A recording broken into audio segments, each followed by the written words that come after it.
Ártalom a véleményem, véget ér a kertelés. Úgy gondolod minden mindegy, az bizony nagyon kevés. Pedig érzed hol a hiba, merre kéne menni épp. Hallgatni a józan észre, tenni merni mindenképp. No, je to otázka rozloženia tých prostriedkov, že či je to efektívne využívanie prostriedkov, alebo či vlastne tí ľudia, ktorí o tom rozhodujú, či vedia definovať, čo je kultúra, čo už nie je kultúra, či v tom majú jasno.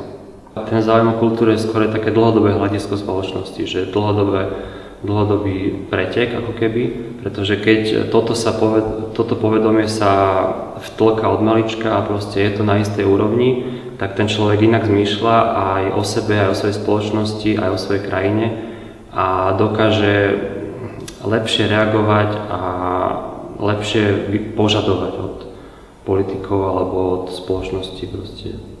A to sociálne zabezpečenie a všetko jedno s druhým, to proste ide spolu s tým. Keď má lepšie povedomie, kultúrne zázemie, tak dokáže na inej úrovni, na inom leveli rozmýšľať o sebe a o okolí a tým pádom dokáže byť viac taký self-esteem, taký proste sebavedomý a aj iné veci proste požaduje. Som Martin Mistrík, grafický dizajner, organizátor projektu Visible Data a stojím si za názorom.